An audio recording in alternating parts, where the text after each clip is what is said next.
Hey, hey, hey, everybody. How you doing? It's your girl Lush live in the building. And we're going to have the one and only David. He is going to be talking to us about Puerto Rican flags up. Along with that, we're also going to talk about the brand line called Bori. And we're going to talk a little bit of history with Dave about Puerto Rico and how everybody, comes together as a community, especially through crisis and different things like that. And also how the Puerto Rican community played a big major part when it came to hip hop and things of that nature. We're going to deep dive into that in a few minutes. So we're going to go ahead and bring Dave, and then we'll also have his partner live with us on the show today. So definitely don't forget to log on to www.lushradioonline.net. But we're streaming right now straight from Lush Radio Online on Facebook and on the main page. So you can definitely watch live right now if you're on Facebook. So we're going to go ahead and we're going to bring David live on with us. Yes. Hey, David, how you doing? What's up? What's up? Thanks for having me. Thank you for coming through. We appreciate you. Oh, I appreciate you, man. Like we've been, we go back some time, right? We have a mutual family member, I would say, because it ain't even a friend. Exactly. Emma, I met you through Emma, and she loves you to death, and exactly. It's like my sister. So it's like we never. What's crazy is we never connected on any other thing. So it was just like, it was natural that I was like, let me reach out, and we reach out to each other. I'm like, yo, why we never collaborated on anything, And exactly. I think doing these shows, I was like, you know what? This is a good thing to just like come on and just show both our audiences who we are and share that and keep building, Exactly. And real talk, like if you guys know, Emma has been crazy heavy in the game when it came to hip hop, the Bronx, the X, you know what I'm saying? It don't just stand for Wakanda, it stands for X for the Bronx, right? So she's been heavy in there doing major stuff, and she's connected me with her best friend, David. He's a hermano, a brother, she's my sister, and they're best friends. But he does amazing things, from graphics to organizing people, like major people, to make major movements and aid and stuff like that. So I'm just grateful for Emma for making this connection, and and also he's going to also talk to us about fatherhood too, because what I'm saying, this guy right here. Ooh, that hits me. You say fatherhood, and I just get this whole feeling.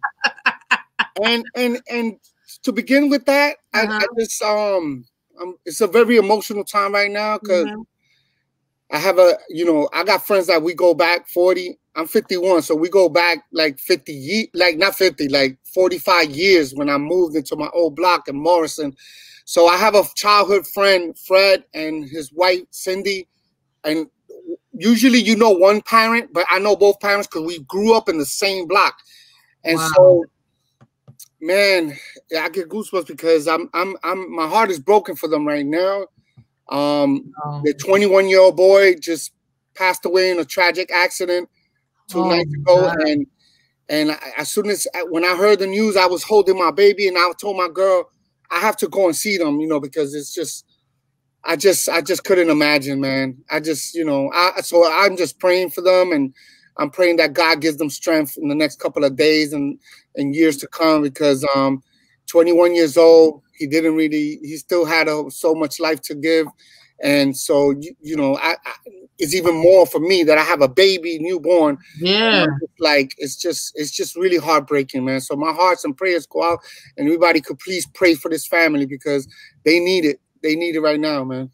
Make sure you definitely pray for the family. And real talk, like nobody can even imagine. Like, I have a child too, so losing a kid, like that's crazy. I can't even imagine. Like, my prayers to the family and anybody that has to the Delgado family, man. We love you. We praying for you. Hello, Lushy. Got frozen. Buffering, but you there?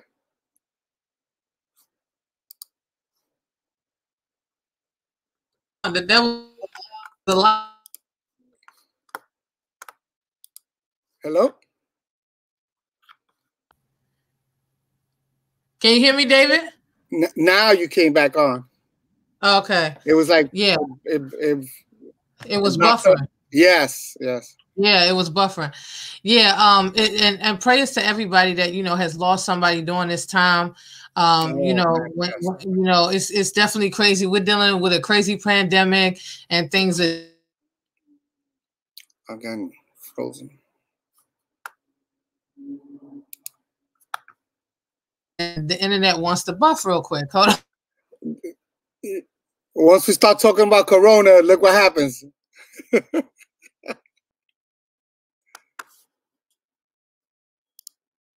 Hear me, David? You see me? It's just, I guess it's buffering still. Buffering. It wants to act up. What they want to act up today. I don't know why, but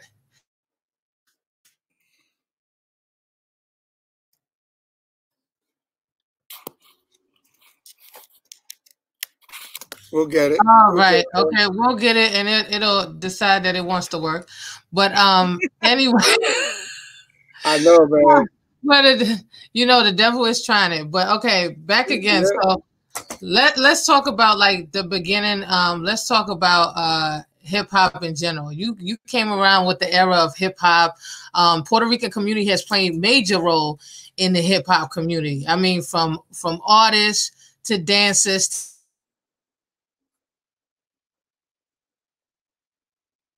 Buffering again.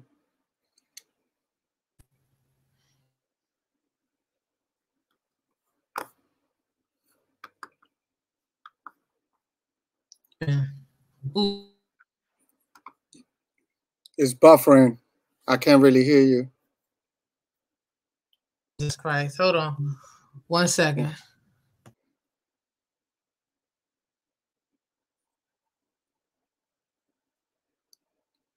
See my cat in the background. He got the best life around. Can you hear me now? Yeah. And now it froze again. It froze again? I can hear you though. Your image froze. Now I see you again. Okay. Yeah. Now. We're praying to God that that this is going to work today. If not, we're just going to have to I never have these issues. I don't know why this thing act today, but we're going to keep on persistent and going forward. Yeah. So like we said earlier, we had the Puerto Rican community played a major role in the hip hop community. From artists to DJs to also dancers and artists and stuff like that, and graffiti. Mm-hmm. So, and you came around in that whole era, seeing it grow. What do you see that has changed from back then to now? What has changed? Well, what has changed in the mainstream media, because still some of the stuff is happening. It's not being highlighted in the mainstream media, which is like the 4 elements, of hip hop. Right now it's all about just rappers and the music, and it's like the other elements like the DJing, the graffiti, the b-boying, has taken different channels, but really it was all together when we came up. It was something that helped us in the South Bronx when we were going through some of the worst oppression that there is, like poverty, and the Bronx was burning, and we used to play in abandoned buildings, and wow. You see, that was our fun. But when hip hop was created, it was like out of that, people wanted to have fun because we was going through so much misery here, that the people went to the streets, to the playgrounds, and Kool Herc, thank God that with his system, and it started, and then it was like, whoa. It was something fun, and that's how, a lot of people thought it was just a fad, that it would just go away. And so that's the part that's kind of like missing, but missing in the mainstream media, because if you go to other parts of the country, if you follow Rocksteady Crew, Crazy Legs is still involved with a lot of the breakdancing, which is at a whole other level than when we grew up. Like, I'm like, yo, these dudes are doing like it should be an Olympic category, you know. And so those things are still happening. The Tats crew are still bombing murals, you know, out there, and the DJs are everywhere. So, but when it comes to like the four elements together in that one platform, mainstream media doesn't have it there. Only when they specifically want to tap into that to pretend that they are still with it, they'll come in and culture bite. You know what I'm saying? Exactly. Yeah, come in and suck the blood out of the culture and keep it moving. But hip hop is everywhere, man. It birthed everything. You know what I'm saying? Definitely. It definitely changed, you know, and New York put New York on the map. You know what I'm saying? New York was the start of everything, the Bronx, the boogie down Bronx. And that was, like I said, the Puerto Ricans, we have to keep it straight. The Puerto Ricans and the blacks came together hard body during that time to change what we know today as hip hop. So, you know, definitely want to put that out there. And they did it for the love and for the culture. Do you feel sometimes that, you know, Puerto Ricans don't get the acknowledgement like they should when it comes to like the hip hop culture? Yes, I'm a strong advocate about that because I've done seen that. I know that it does exist. You know, we black and brown, I always say we're the same, you know, but even with our own races, there's always biases, and there's biases between each other. And that's one of them that we've been subjected to. Not that we're gonna sit around and cry about it, because we love each other anyway, and we'll keep moving with hip hop because we know we were both there. But I just feel like sometimes a lot of the Latino hip hoppers were not taken as serious, or were not put in that platform to succeed because they weren't taken as serious, you know. And you know, Fat Joe and Big Pun said it best. They had to work 3 or 5 times harder just to get their recognition, whereas other people would. It is what it is, you know. That's part of life. If you get bullied, you gotta get up and punch back. You know what I'm saying? You can't just. But we have a lot of hip hoppers that are also masking, and they're hiding their Boricua Latino. Yes. You know what I'm saying? Yeah. And that all comes from the mainstream media, that they say, oh, don't say you're Latino, because if you want to be hip hop, you know. So a lot of the times is they being pushed these things into them. Yeah. And so you know, that's how, you know, that's how it is. There's things that we got to overcome. But one thing I can say is that when things come and they happen, I don't care if y'all don't like each other, what the situation is, Puerto Ricans will come through, okay? Oh, yeah. When they say Puerto Ricans assemble, they come through like the Avengers, man. It's not a game. Okay? Listen, we had to fight for our right to have respect, right? Exactly. Like us migrating over here, African American people were already here. So they're like, this is our turf. So we coming in, right? So they're like, all right, you know, you're gonna get bullied. They're gonna test you, but you gotta fight for your respect. And I remember even growing up in Prospect Avenue, in 2nd grade, I had to get up and fight every day. You know what I'm saying? And I would be like, but little by little, I'm not gonna win every fight. But little by little, they know, oh, this kid is gonna fight. Enough. I don't want to keep fighting with him. Yeah. But little by little, I started getting my respect and friends. And, you know, my father would be like, yo, why you, because, you know, there's always biases. Why you hanging out with all those black kids? Who you want me to hang? These are my boys now. You know what I'm saying? You know, this is my boy. Like, we didn't see color. That's the thing. When we were younger, we didn't see color. We saw we were a little bit different, but you like I had a friend that was African American, and I would be like, I would bring her to my house. And then you'll see the Latin family like, yo, who's this kid? But I didn't see that. I didn't see that. Those things are taught. You know what I'm saying? My family didn't really teach that. They was just like, they were kind of like surprised. All right, cool, whatever. Then I had a Dominican friend. You know what I'm saying? So it's like, you know, we're all in that together. And then we gotta realize that together is where the power's at. You know what I'm saying? Exactly. You know, all that division, even Puerto Ricans, some light-skinned Puerto Ricans, they bias against the dark-skinned Puerto Rican. Like, it's crazy. You know? It's crazy. But one thing I can say, the culture is rich. The culture is rich. The food is rich, the love is rich, the family is rich. You know what I'm saying? When you get accepted into Puerto Rican family, like that's your familia for real. They don't play no games, man. That's it. If you got a problem, you got a whole army coming after them. That's it. You know, one of my closest best friends that we lost years back in 07 in a motorcycle accident was my friend Medi Davis. To this day, I feel like people think, oh man, you know, like why did you talk about people? Because I can't forget my peoples. This was my best friend. This was my brother. Like I would go on a foxhole. Like we were in the street together doing dirt, and I wouldn't want anybody. If there was a foxhole and I was on a war, this is who I would want in my foxhole. I knew I was safe and that we were gonna go to war together, like, you know, and he would be like, right now, like the holiday season, I think about him because he'd be like, yo, tell your mom I need those pasteles. Or can I come over for Thanksgiving? I was like, yeah, come by, you know, come. And then he would give me, so he would bless me with the soul food. So I was like, yo, I want that soul food. And he'll be like, I'll be like, you come over here and then you bring me a plate, because you know what I'm saying? We gotta.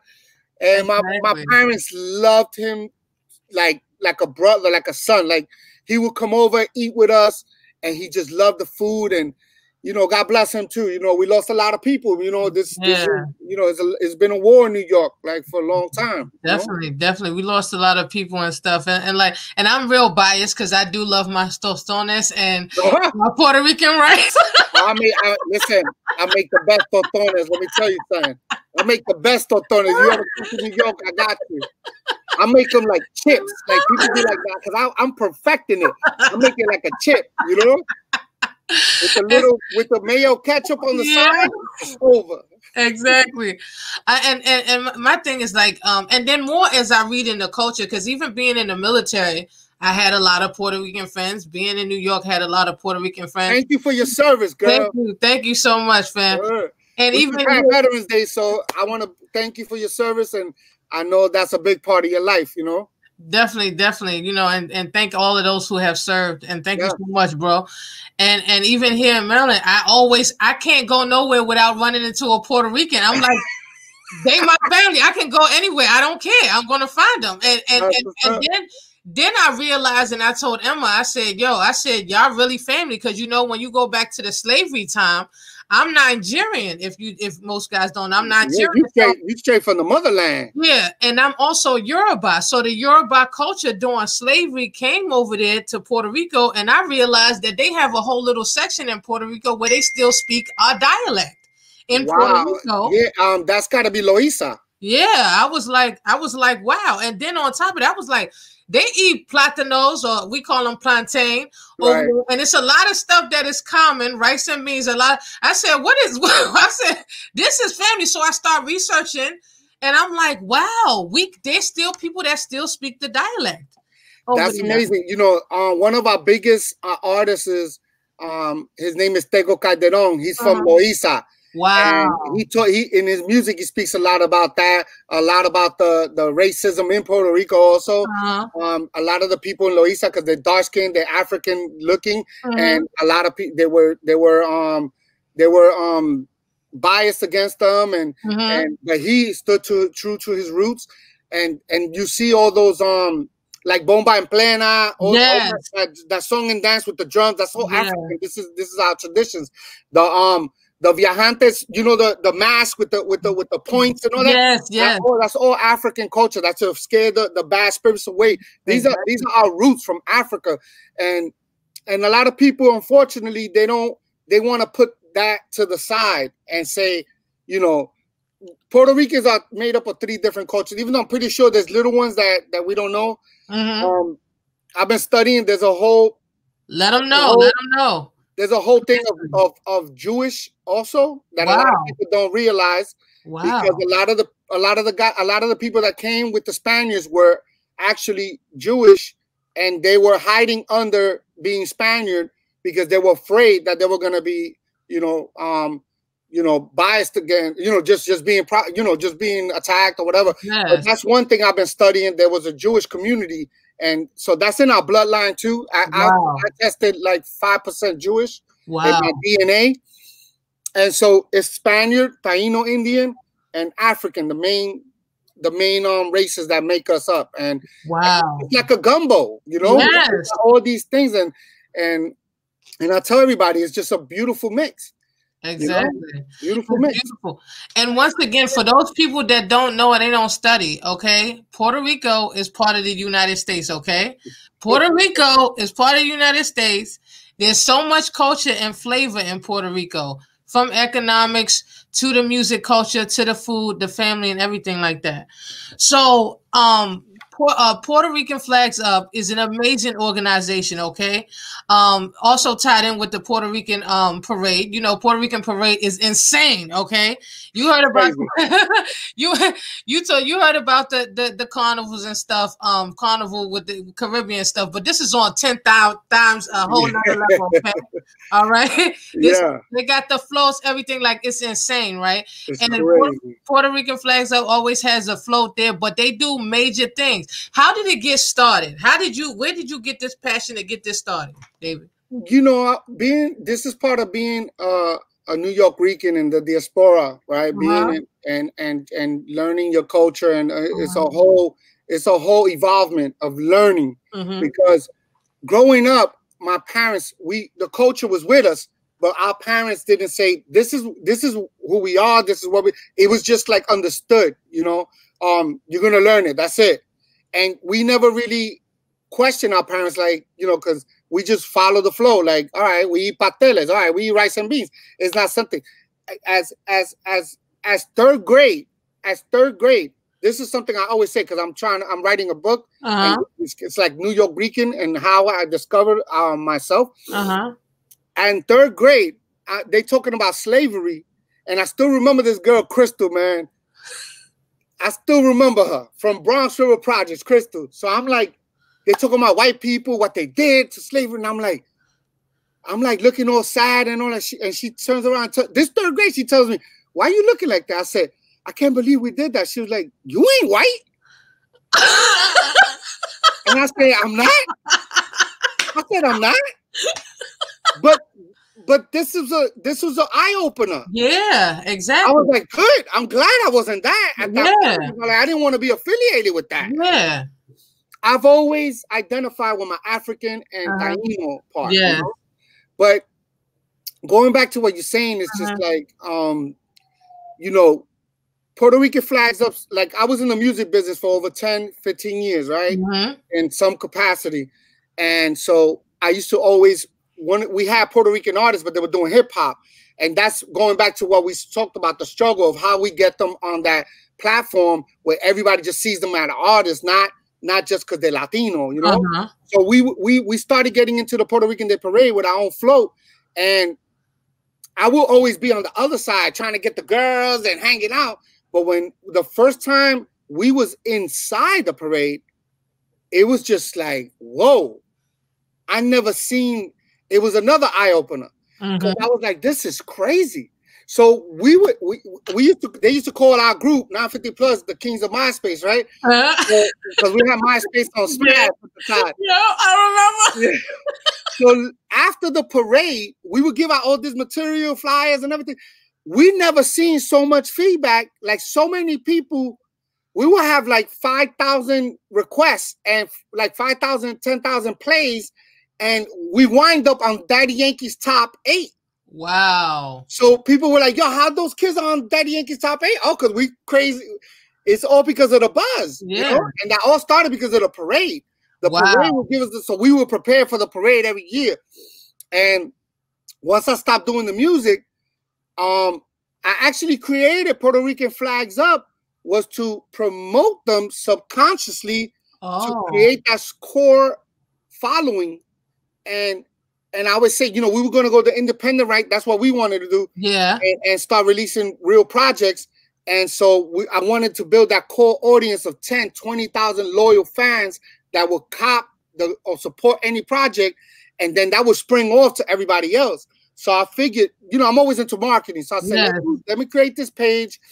And I'm not going to force them in the page, but little by little, from time to time, I'll put something from them. And then people could be drawn to them. And that's how it started.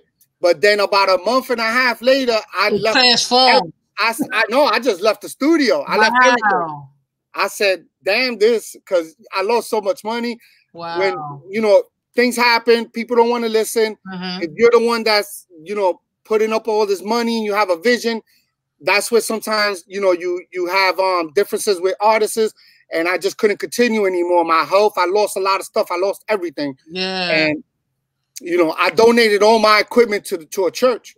Like, wow. money that you saw my equipment. Yeah, I see you have that stuff. All that equipment, I donated it to a church, and I just kept it moving, you know.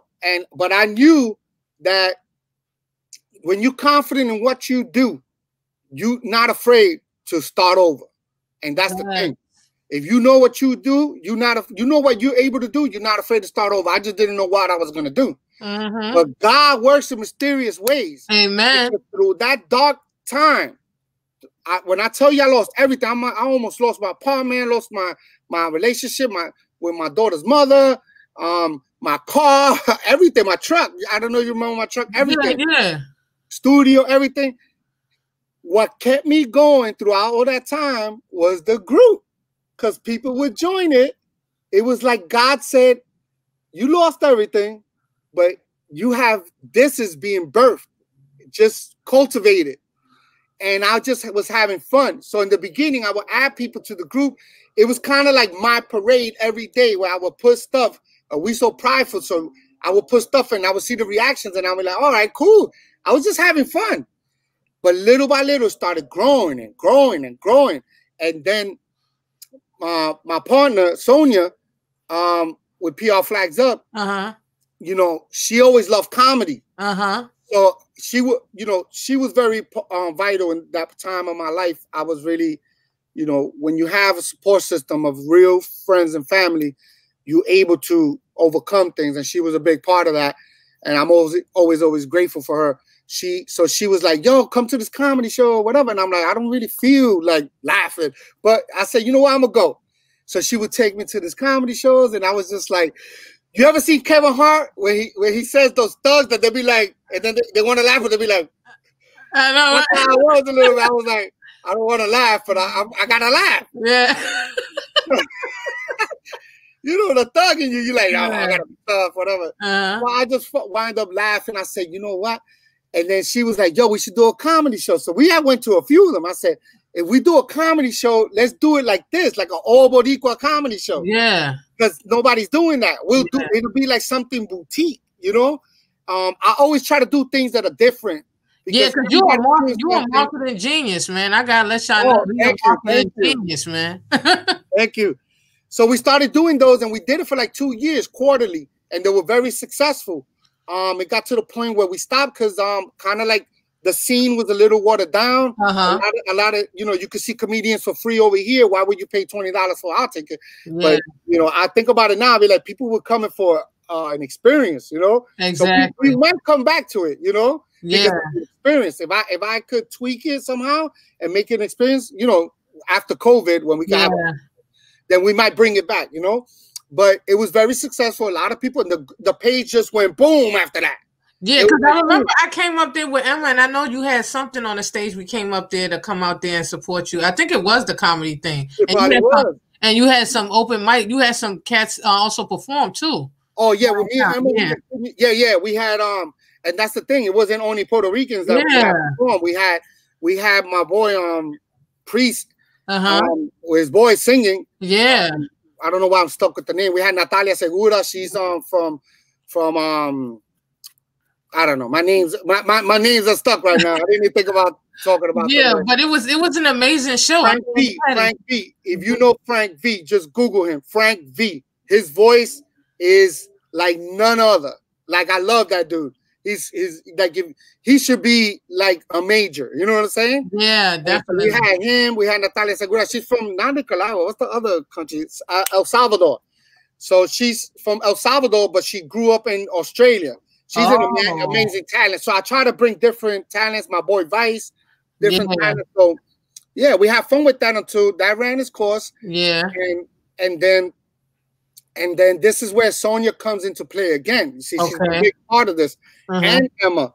I learned my humanitarian heart is from Emma. Yes. Oh my God. She getting Yeah. the shit off your back, yo. Oh my God. Like, Yeah. I miss her being here, man, because we Yeah. could have done so much more stuff. So we would do the give thanks dinner with her, and I was just doing it because it was something to do with her. Yeah. But she exposed me to that, what it means to give back to people. And I remember when we did it one time in Skate Key, and we had the whole Skate Key for us. Shout out to Wayne Smith from Skate Key. Beautiful people. They never said no to us. They opened those doors, and the other owners. And so we had Little Rose perform with a marching band. And we had we had all the Thanksgiving stuff. And this is one thing that changed my life, when this one family came in that they just got them out the street. They were in a shelter. It was a family of 7. They came in, and there was a lot of food left over because KK is in a very isolated area. Yeah. So I get emotional. I'm sorry, but yeah, it's okay. I remember the little girl. I'm telling the father and the mother, take whatever y'all want. Y'all could take it. And I still remember the little girl looking at her parents and saying, look at all this food we got, Mom. Look, we got all this food. And my tears just was coming down, and I guess very emotional about that, just because nobody really understands what someone else is going through, And if you're blessed to eat a meal, you need to thank God and just be humble and understand that there's as many meals that you're going to eat, there's 100 million people that's not going to eat. Exactly. You know what I'm saying? Exactly. And that's something that it just changed my life.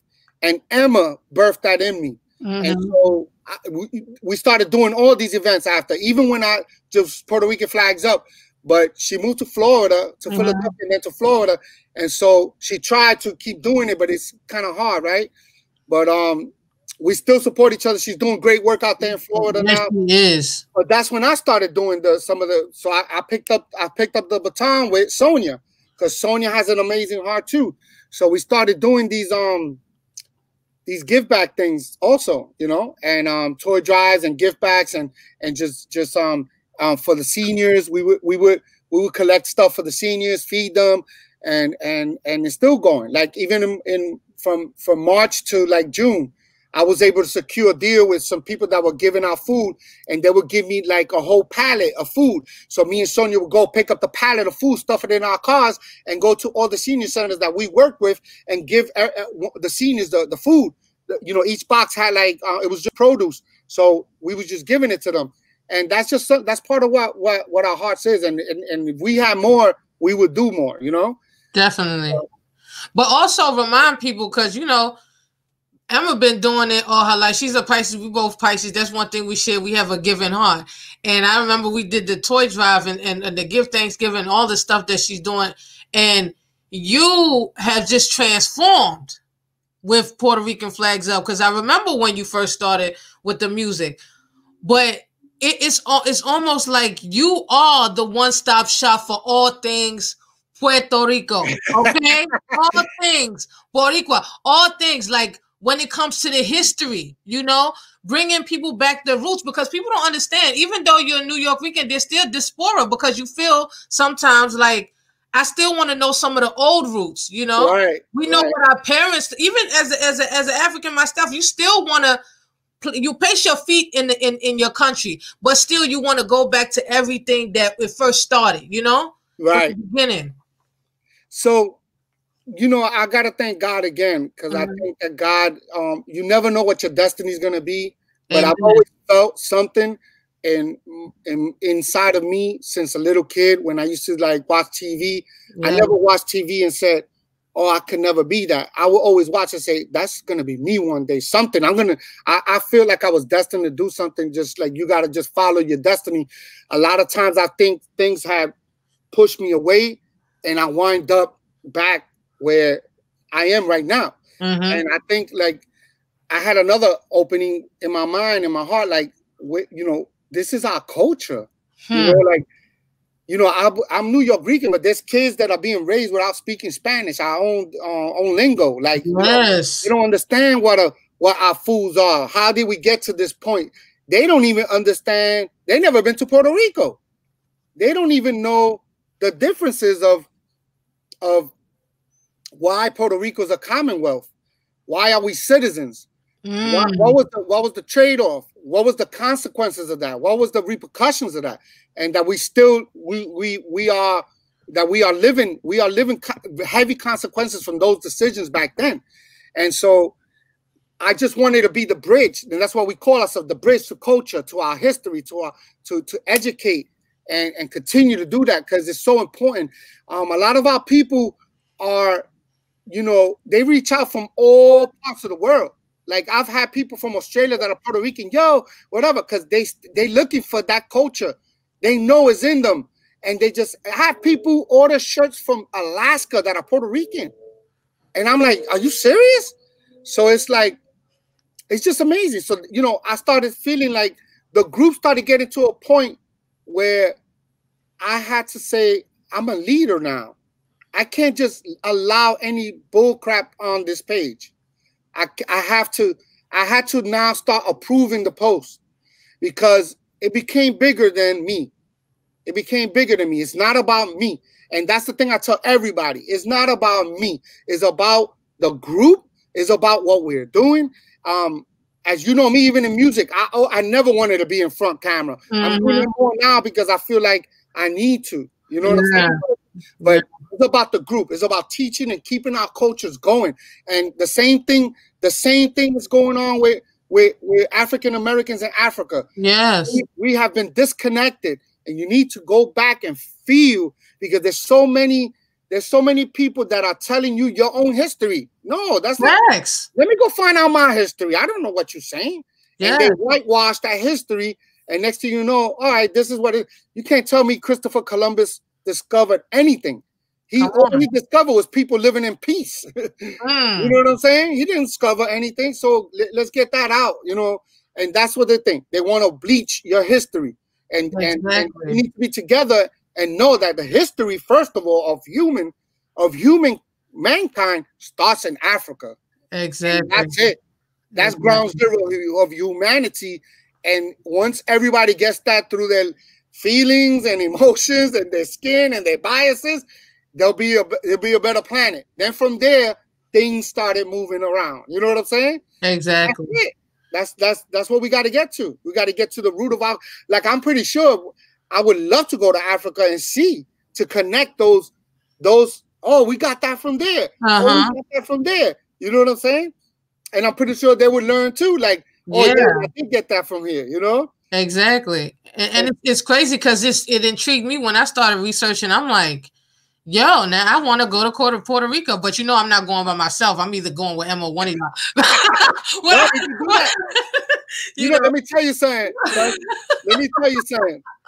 One of my biggest dreams, and I tried this a long time ago, but I don't think I was ready, because sometimes you're not ready to go to war. You're not ready for a project because you're not ready to attack it strategically. You've been in the military, so you got to have a strategy. But this is one of my dreams. This is one of my dreams that I'm going to make it happen somehow. So I want to do, how people go to Mecca for their trip, or go to Africa? I want to create a trip, like a pilgrimage, a pilgrimage to Puerto Rico, where people that have never been there, that they could be Puerto Rican, or they don't have to be Puerto Rican, but a lot of it would be for the people that never been there, that are Puerto Rican, so they could feel comfortable that they're going with someone, and then go back and do these tours and block out a hotel, have these kind of like a convention, but it's like an educational convention, and had these cultural tours, and everyone come together and have this experience. And then at the last night, we could do a little entertainment thing and all that, and just create that, create that experience for people. Because like you just said, a lot of people want to go, but they're afraid to go. They don't know where to go. Yeah, they're gonna stick in the tourist area, but no, we're gonna take you to the hood. We taking you to the hood. Exactly. Where the real food is at. Exactly. That's where I want to go, and I think most people want to go there, but they don't want to go by themselves. Or like me, I speak un poquito español. Some people speak some, Some people don't, so they scared they can say the wrong thing, you know. So right. yeah, so I think that, and then I also with Puerto Rican flags up, people are learning more about the culture and how to speak Spanish too. Right. You know, because some people don't know how to speak Spanish. No, that's part of the whole, you know, first and foremost, you know, we feel Puerto Rico is a colony of the United States. We don't feel, you know, when they say it's a territory, it's like having a stepchild that you've been treating bad. You know what I'm saying?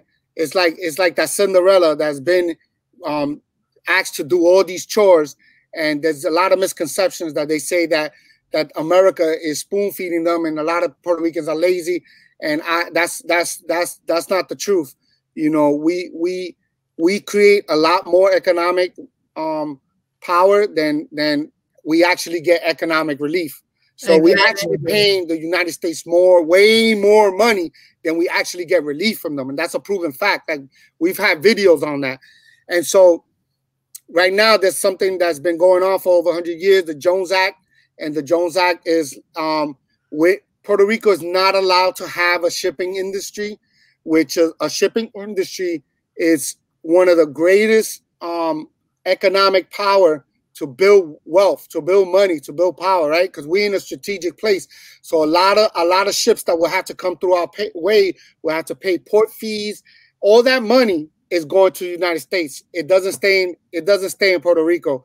So right now, if you were shipping something from another country to Puerto Rico, it has to get off in a port in I think it's North Carolina, in Georgia, North Carolina, or Miami. It has to get off in a port, get off of that boat, and go on an American boat to Puerto Rico, which marks up the prices up 15 to 20%. Wow. So that discourages a lot of companies to do business. And it also, you know, we have the highest tax rate there is in the whole United States. So it's kind of like being pimped. They got on foots on the necks of Puerto Rico.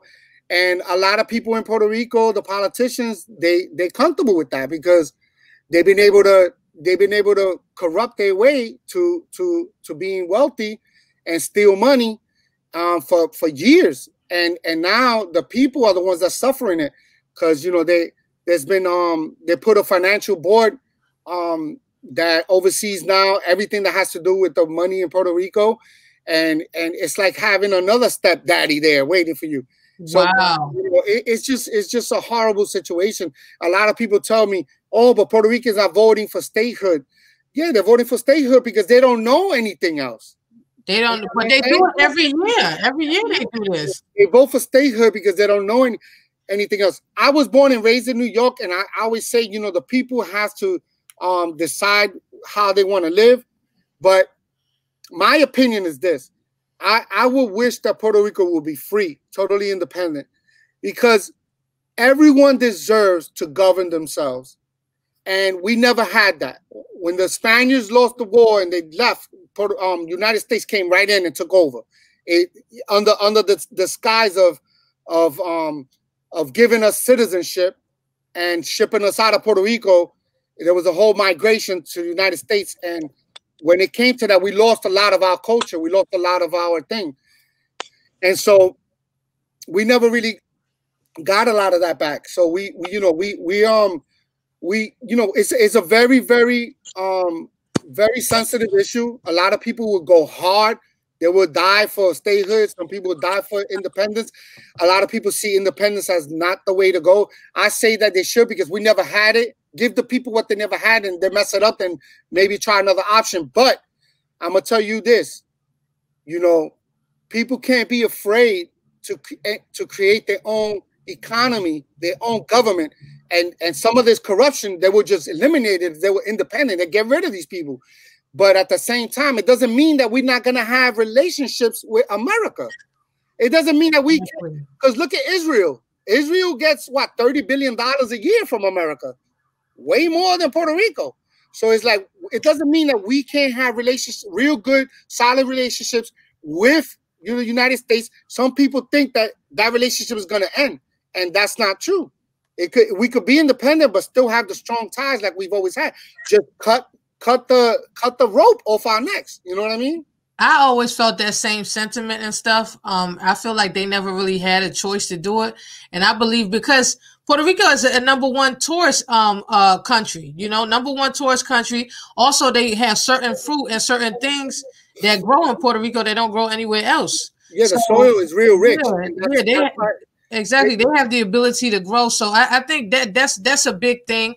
And that's the one thing I love about Puerto Rican Flags Up. It has transformed into one of the one-stop shops for everything Puerto Rican, and I mean, learning the history, learning, you know, who you are as a people, being proud of who you are as a people, and knowing why you should be proud of a people. And I think that it's more with self-discovery and going into 2020 and more, I think people will develop more. And I'm just so proud of you, David, just seeing your growth. Thank you. And everything that you're doing, and on top of that, you know, you guys helped organizing with Relief, and we have Val on here. We got this Italian guy over here.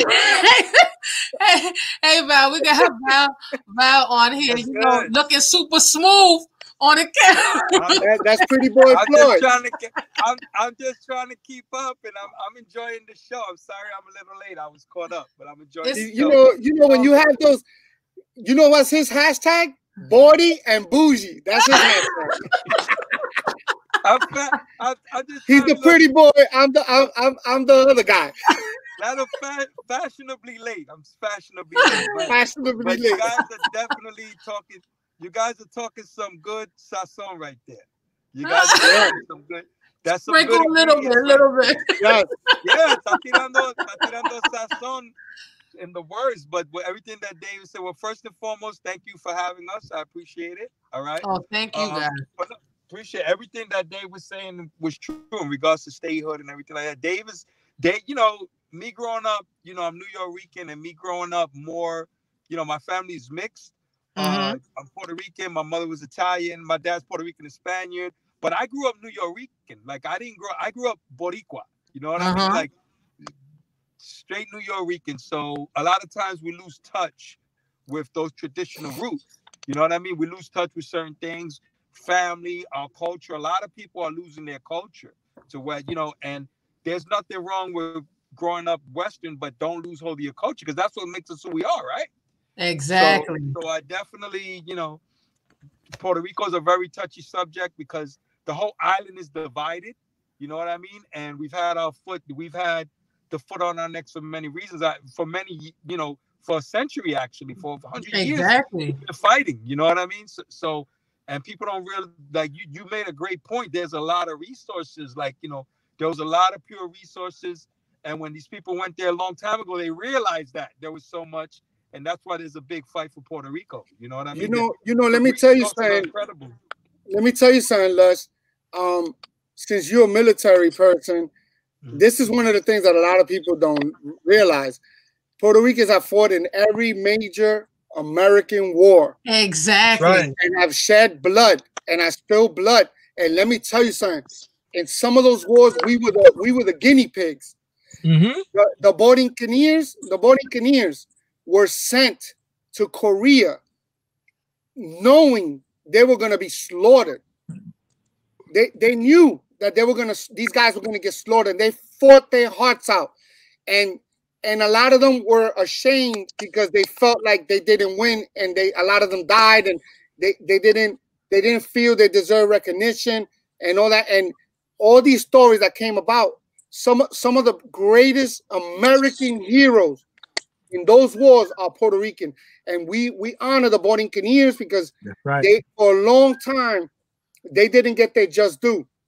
They were sent into an area that they were sacrificed. You know what I'm saying? Right. And they fought like hell. You know what I'm saying? These guys fought like hell and pushed the envelope, and a lot of them died, you know? And so Vietnam, Agent Orange, a lot of our people came back sick. You know, we've been in every war, you know? And so when you have someone that disregards that and pretends that like in Hurricane Maria, when, oh, we got 16 deaths over here, this hurricane is not as bad, I take that personal. You know, I take that personal because in my group, when Hurricane Maria was happening, as I'm watching that live feed, I know personally there was hundreds of people that were dead because I'm getting the messages from the people in Puerto Rico, from the people here telling, yo, my aunt is missing, my aunt died, my uncle died, my grandmother died, this died, whatever. I'm like, how you gonna sit there and lie? You know what I'm saying? And that's the thing that we need to stand up for our own people, regardless of what political party you are. It doesn't matter. Don't stand there and watch a lie go down. And that was my. I try to give the governor an open mind and chance, but I can't do those. I can't just sit there when I know my peoples are dying and you lying right in front of national TV. That's not gonna happen. I couldn't be a politician. You know? Exactly.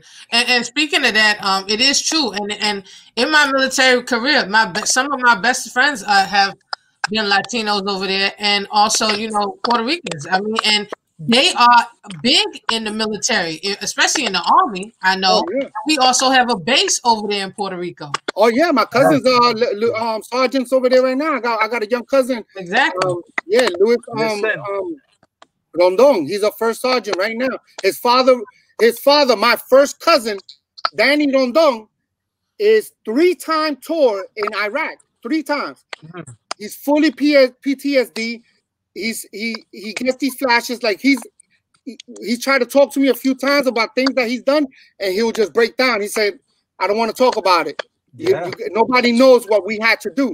And let me tell you something. When they came over here in New York one time, they're from Bayamon, right? He came with his 2 sons, pure Puerto Rican. I put them on the float with us, and he was telling us, this is so you can see the connections, right? He was like, I never seen so many Puerto Ricans together like this. And he's coming from Puerto Rico. He said, "This is crazy. This is amazing." So I'm just trying to give you like some views from both sides. You know, we're getting history here. That's the main thing why I'm proud and happy to have you here, because a lot of people don't know this. You know, even the younger generation that's coming up, you know, they don't know a lot of this stuff, and the TV's not going to tell you this stuff. You know, no, not at all. Yeah, even Hispanic History Month used to be a huge thing. I feel like it's dwindling down. I don't feel like they're putting the effort like they used to. So I mean, it's up to people like us, especially up to, you know, Puerto Rican flags up and those in that connection that want to see the change, that want to know the history, you know. And also speaking of that, you know, looking at your new line of clothing, Bori, right? Okay. You guys came up with this amazing thing, right? I mean, people are wearing it all over the place, right? And it is sparking, you know, that love, that pride of being Puerto Rican, and you know, and I love it. You know, the palm tree, you know, showing that feel, that island, the sun, you know, the sun people, you know, and just that love, you know, of the people. So, can you both talk to us a little bit about that concept? I'm gonna speak about how it birthed, and then Val will get into how it took off from there, because it goes in that order, right?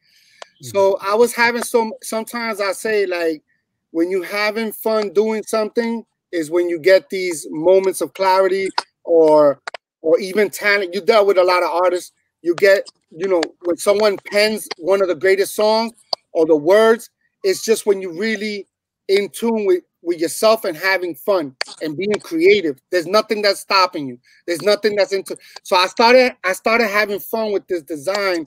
And I was just like, oh, I want to come up with something, not knowing where it would go. And so I saw some designs with the letters crunched up, and I said, I like that. That's like modern, young. And so I put the BOR, and it was with an I also. And I put the star in the middle, but I crunched them, right? And then I said, you know what? But how is this going to be different than anything else? So I said, you know what? Let me make the I the palm tree. So, you know what I'm saying? It'd be different. And so it was just something I was having fun with. So when I did it, I just was going to have it on PR Flags Up. I did some of the shirts, whatever. And in comes Mr. Valentin over here. He's a marketing genius. So he's a brother. He's like my brother. So, we on compais, and, he's the godfather of my son. So He comes and tells me, Dave, I've always liked everything about Puerto Rican Flags Up. He's always supported. He said, but you have something that's different here. This could actually be a brand. And I didn't know why he was saying. I was like, what you mean? He was like, this could be an actual brand. You have something that's a brand. And I said, so let's talk about that. So little by little, and I leave it up to Val. Now he can take over. so great.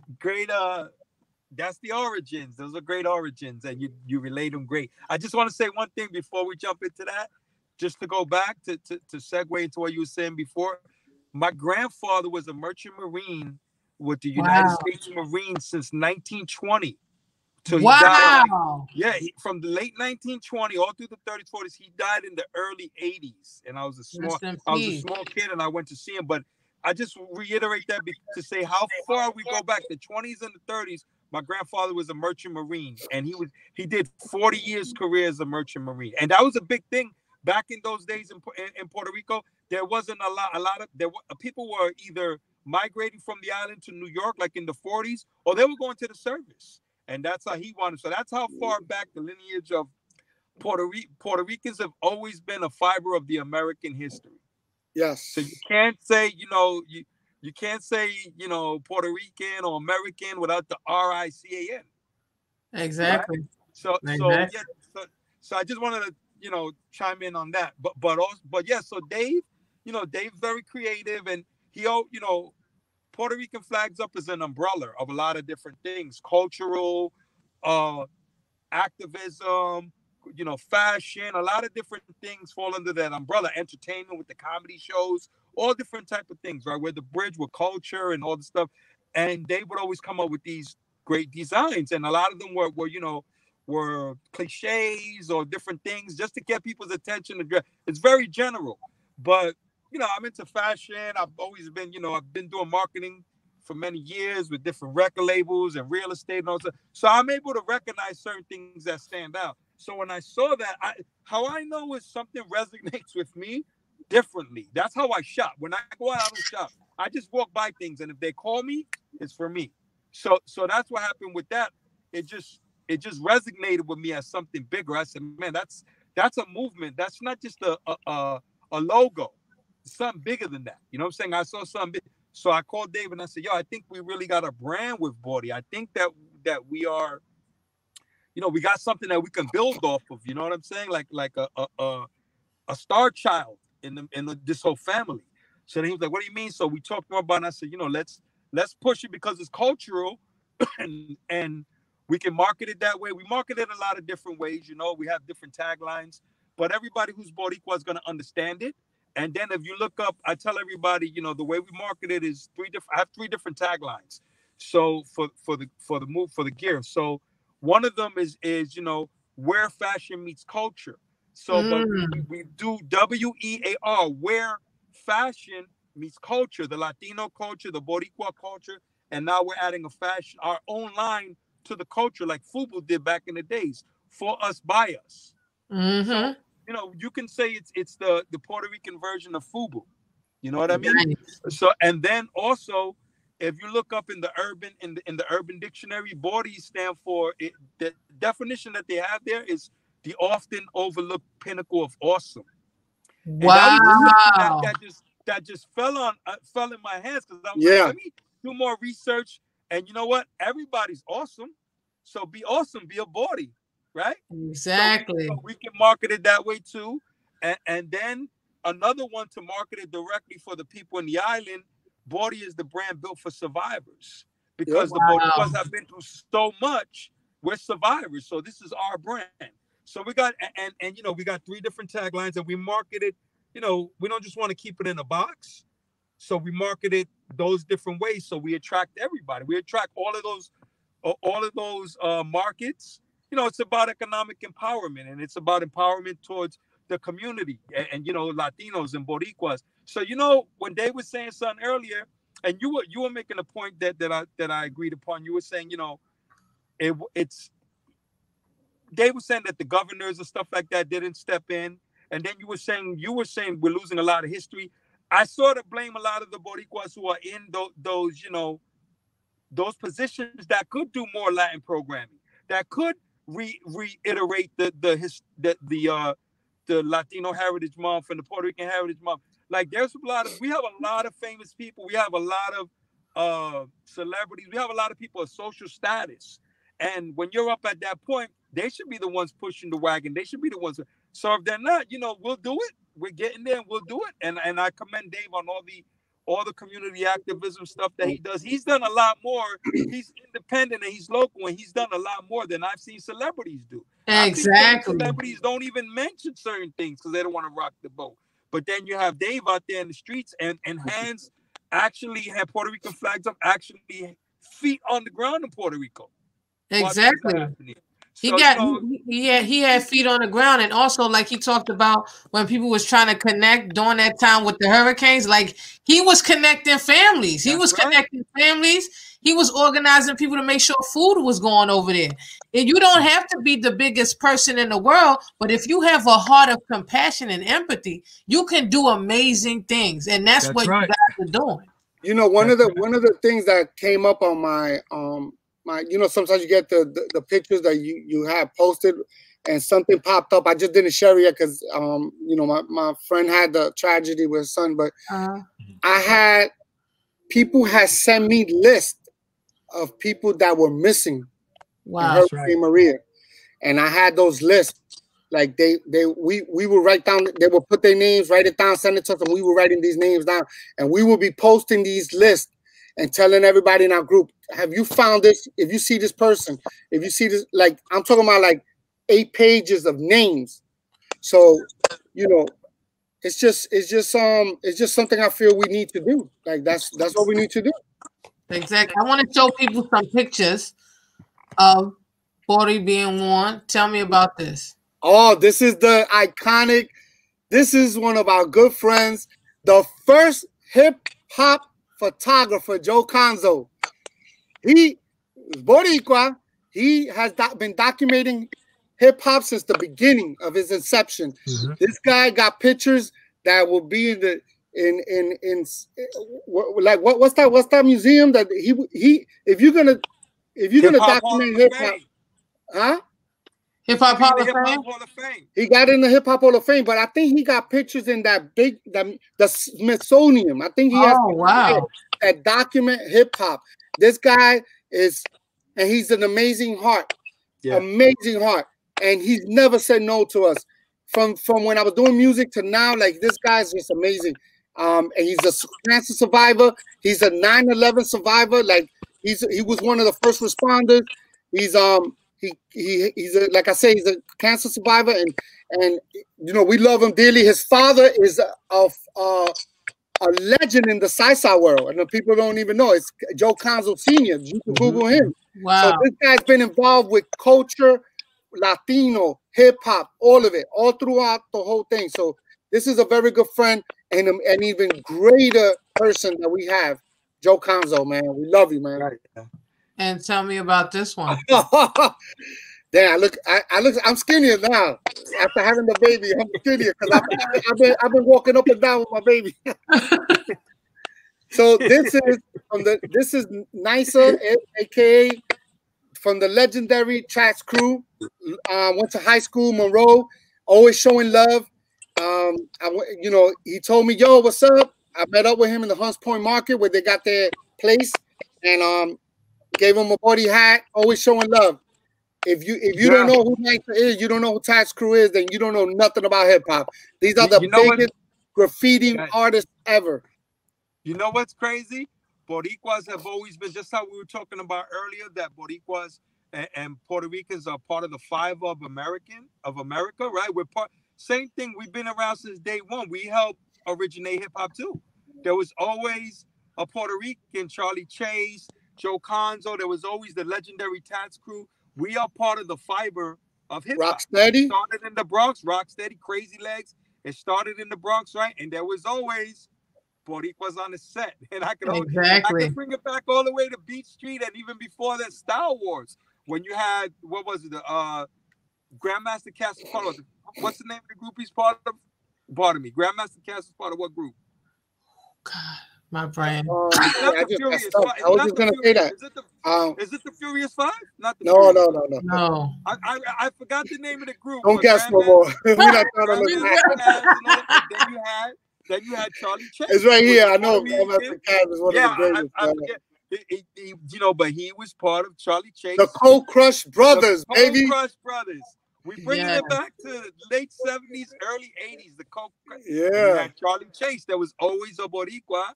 We're brother and sis. We're brothers. You know what I'm saying? We're always a Boricua on the set. So shout out to all the Boricuas who held it down since the 80s. I'm gonna give you a story real quick. All the way down to the day. When I lived on Morrison Avenue growing up, this is in the early 80s, right? This is another one of those moments. This is going to be part of my book. So I come out. We had a block party that closed up the whole 172nd Street. I was like, what's going on? It wasn't an avenue but some of my friends that I grew up, their parents did the block party. And so I'm roller skating in the block. We're doing that. And I see a group come on board in the stage. And I'm like, and they're like, they were called the Mean Machine. And what a lot of people don't realize, these guys were Puerto Rican rapping. That's right. Wow. And they were signed to Sugar Hill Records. This to me is the first Puerto Rican hip hop group. So me and Val, we were working together, right, in home care. And I said, yo, I'm always looking for churches. So we go to the Salvation Army up by Jerome. So I said, let's go in here. I just like to look. So I saw these records, and I see the record. It was the Mean Machine record. Wow. They only had one record out, Sugar Hill Record. I said, Val, you don't know what this is. He was like, who? He didn't know. You didn't know who that was. Nobody would know. And the reason why I knew, because I never seen someone rap in Spanish. This is the first time. And at the end of the song, he goes, agua que va a caer. And I'm like, I always remember that. And then for so many years, I always used to think, did that really happen? Was that a figment of my imagination? And that just clarified to me, no, it wasn't. It was these guys were for real. So I have that record at home. Wow. And I don't think I will ever find another one of those. Yeah. Well, you got to take a picture of that, man. Yeah, I do. I do. You got to take a picture of that.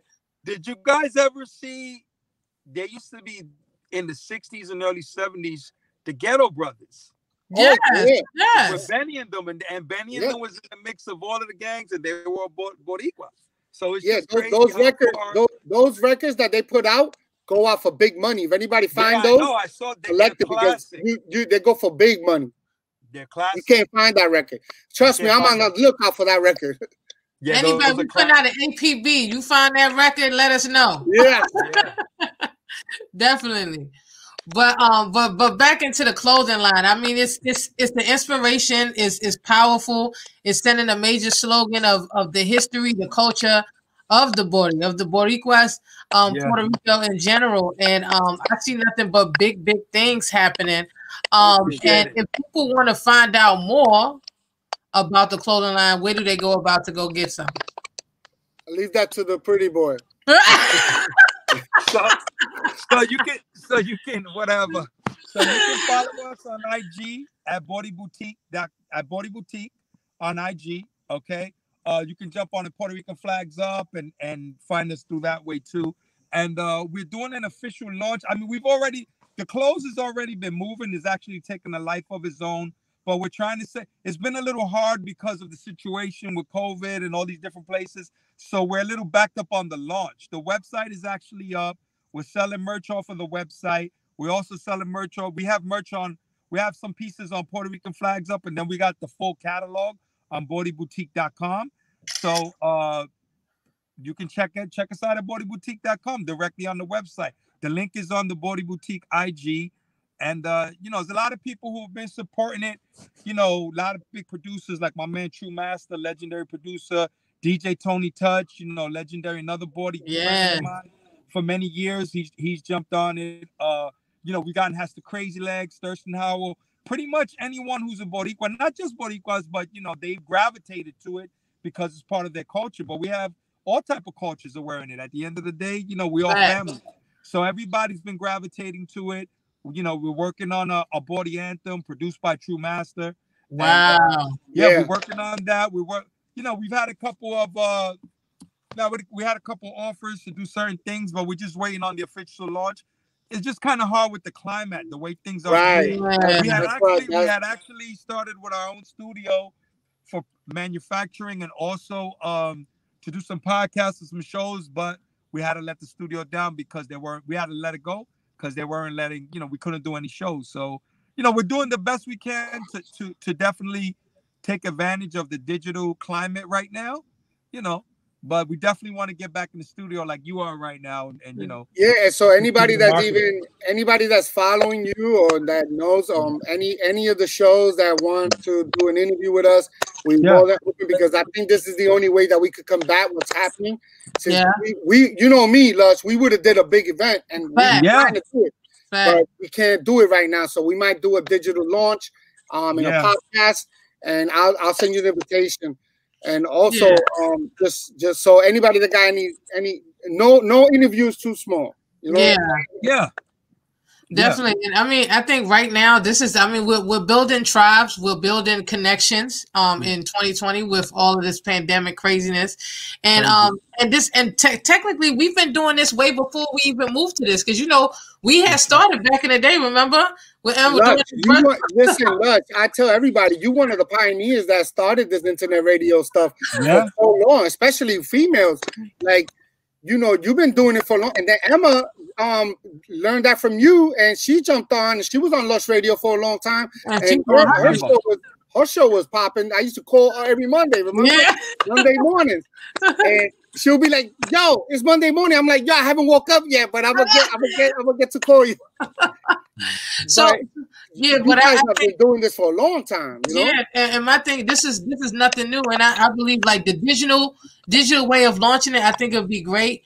And you know, with the platforms and stuff, there's so many different platforms, which I'll send you on a sidebar, because I think it'll be a definitely way for you to connect with your community. Right. And the people, and they rock with you. I feel like I'm missing something, you know. I'm missing my body hat so I can rock the it's going out. It's going out this week.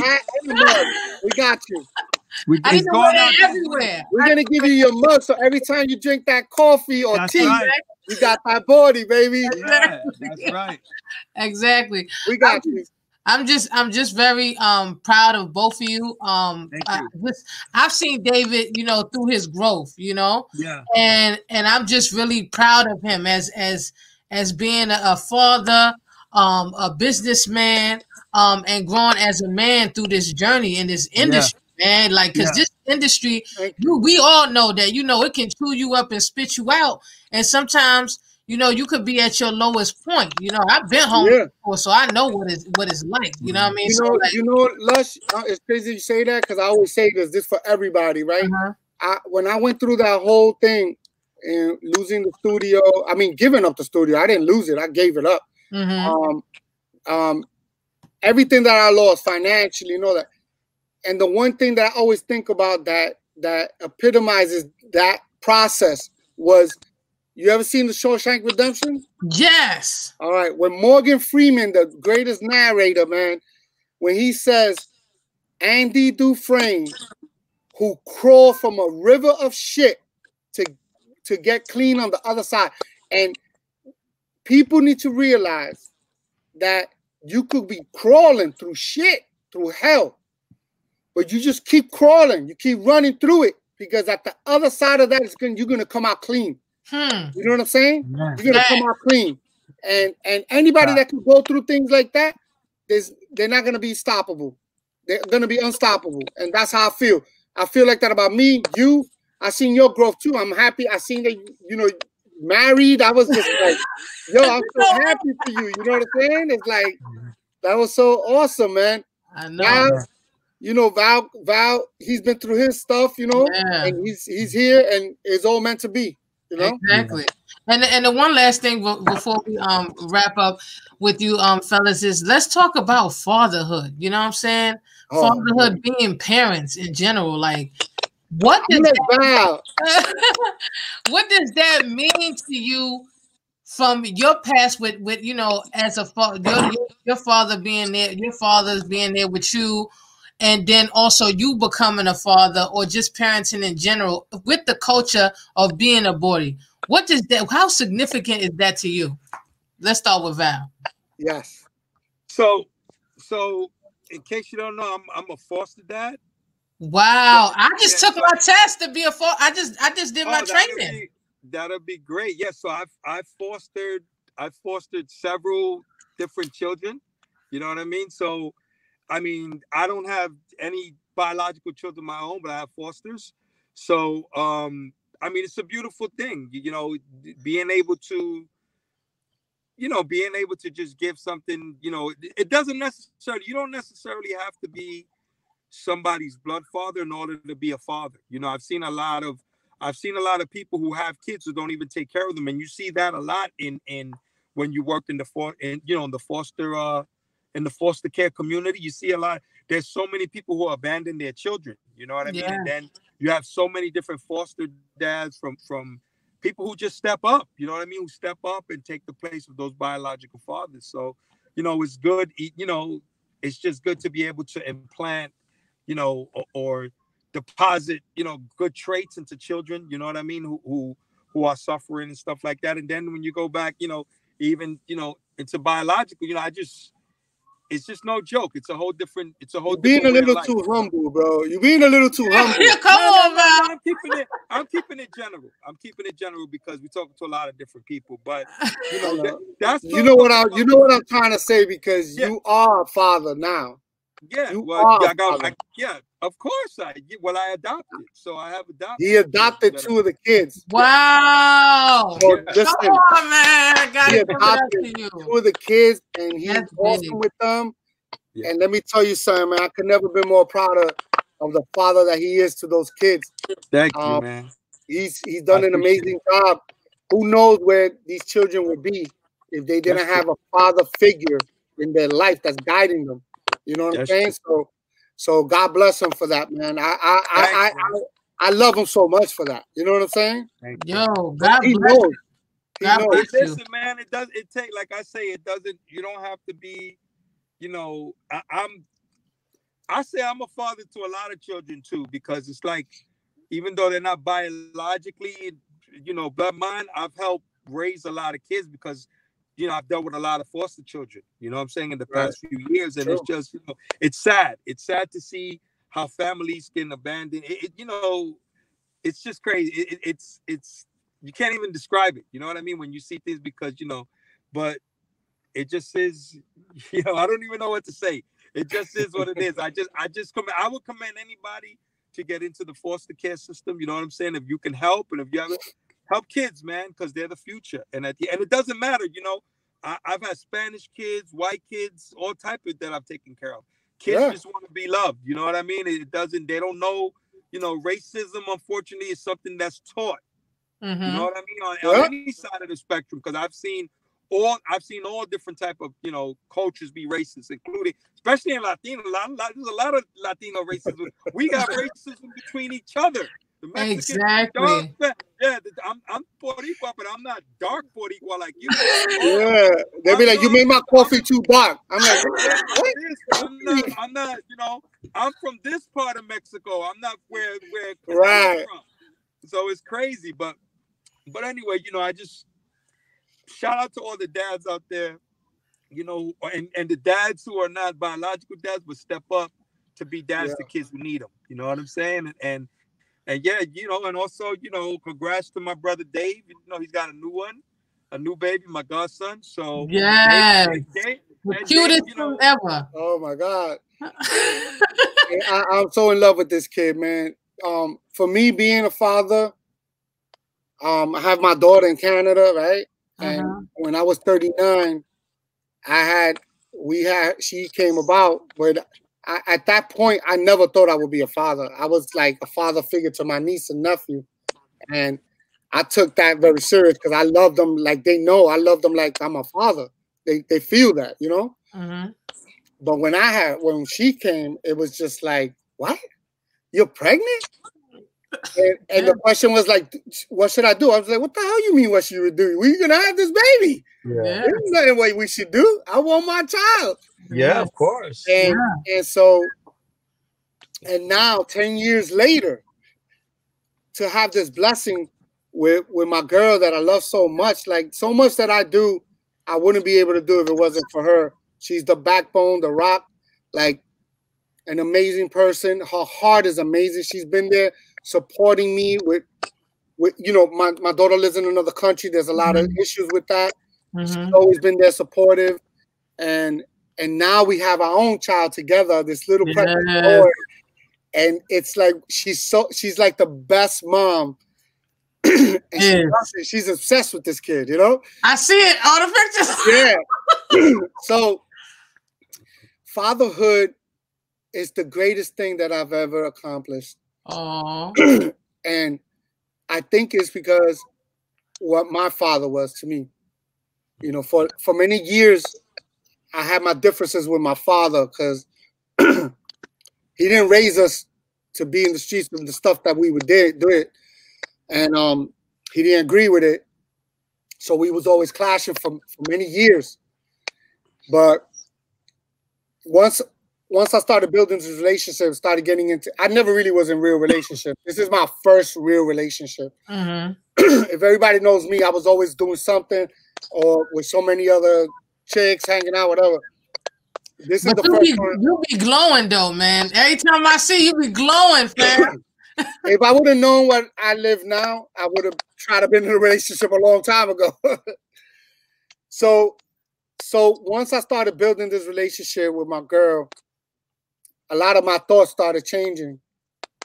One of them was, you know, understanding what my father, the power of what the value my father had, because my father had a stepson, my older brother, and now I'm coming into a stepson, our son now. He's my son now, but he was a young kid, and so I started relating. But I started saying, "Oh, I'm gonna do things a little bit different because my father was young. He did things that he probably didn't, that he regrets, even though he got a good relationship now with my brother. But I try to do things different.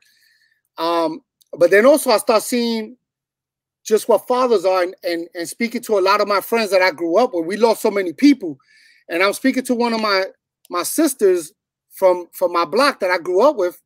Her name is Carol. God bless her. My best friend Cachito was her brother, and rest in peace. So she's telling me, yeah, you know, because I don't know how we got into the subject, but it's like your family was everything for us. I'm like, what do you mean? She was like, your father was our only father figure. I'm like, what? And I didn't realize that. She said, your father was the father to everyone that didn't have a father in our block. Wow. And I was just like, that really resonated with me, because it kind of made me feel like, damn, I kind of appreciate my father more, because I would come on a Friday night to my house and see my best friend drinking beers with my dad. I'm like, yo, what the hell you doing? I'm chilling with your pops. I'm like, yo, but we try to go to the club. What are you? I'm here chilling. I'm not. But that's the relationship he had. And he took a lot of these kids and gave them their first jobs. He would take them to Panasonic and give them an opportunity. Some of these kids, some of these guys were heavy in the street. I'm talking about heavy. And they will see my father and give him the utmost respect. And it's just something that resonated. So that's what fathers mean. The fathers matter is way more than what I think fathers get, you know, the spotlight on deadbeat fathers overshadows everything of what the meaning of a real father is. And that's, you know, I take that with pride, man. I take that fatherhood with pride. Definitely. You know? I'm proud of both of you. And it hit my heart when you talked about foster care, because I'm just finishing my training. And I'm like, because I have my biological one, but I can't have kids anymore because of health reasons. But I've always helped. Someone's going to make an appearance. Oh, the Sun King. The Sun King. I call this him. He's so cute. Look at this. Look at this one. Where's his body hat? He's waiting for his godfather to send it. All right, I gotta get on the site and have it sent over. And my wife.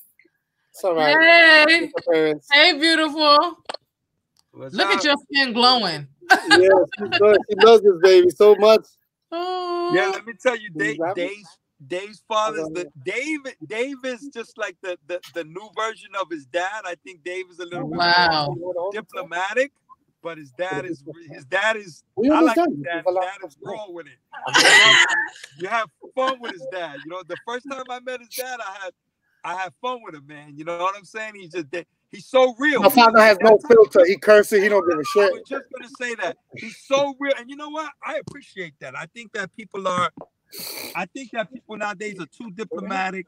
And then with social media, they're so distant. It's like, oh, text me, don't call me. This the like real whack shit. You know what I'm saying? Like, yo, you gotta see him on Instagram now. When I be seeing certain posts on the Knicks Jets, and he's making these crazy comments. I have to write like, yo, chill out. What you doing? You people come at you, then I gotta come at them. Yeah, like, what are you doing, your dad, let me tell you something. Your dad can handle himself. Yeah, I know. Yo, let me tell you, you be like, huh? Did he just say that? But you know what? You gotta respect people. He's one time he came here. There was no filter. This was their apartment. He comes from work. This was like 4 years ago, and he's like, yeah, I just got into it with the guy from the store. I told him, meet me outside, kick you, whatever. And I know your pops, you old man already. What's wrong with you? You arguing with this guy in the store? Oh man. Yo, don't tell the old school Boricua he's old, bro. Yeah. They always feeling young and hard. And believe me, they eat a lot of rice and beans. Don't let that old stuff fool you. They always ready. Yeah. Now, and for the people out there, you know, it's just I'm proud of both of you being amazing fathers. And with social media changing, where do you see Puerto Rican flags up and Bori in like the next 5 years? No, take it. I'll let you take it. Well, as far as Bori, a household brand, you know, a household name is picking up. It's picking up really quick. You know, everybody was getting. You got something good when it picks up a life of its own. When it just takes off. And this is with minimal marketing dollars. Like we put some dollars in it, but we haven't really done serious campaigns and everything. So you know, there's nowhere to go but up. There's only levels. There's not limits in life. I tell people there's no such thing as limits. There's only levels. It all depends on if you agree with it. And PR flags up, you know, like what you said, I see us getting more into programming, you know what I mean? And to spreading more, it's very general, spreading more messages, you know, more community activism. I always tell Dave he should run for some type of office. We need people like Dave in office. It's doable. You know what I'm saying? AOC did it. Why can't, you know, DA do it? Right? Listen, so at the end of the day, I see both of the brands going all the way to the top. You know what I mean? Like I always say, there's no limits. There's only levels. Facts. You know, Facts. Levels to this.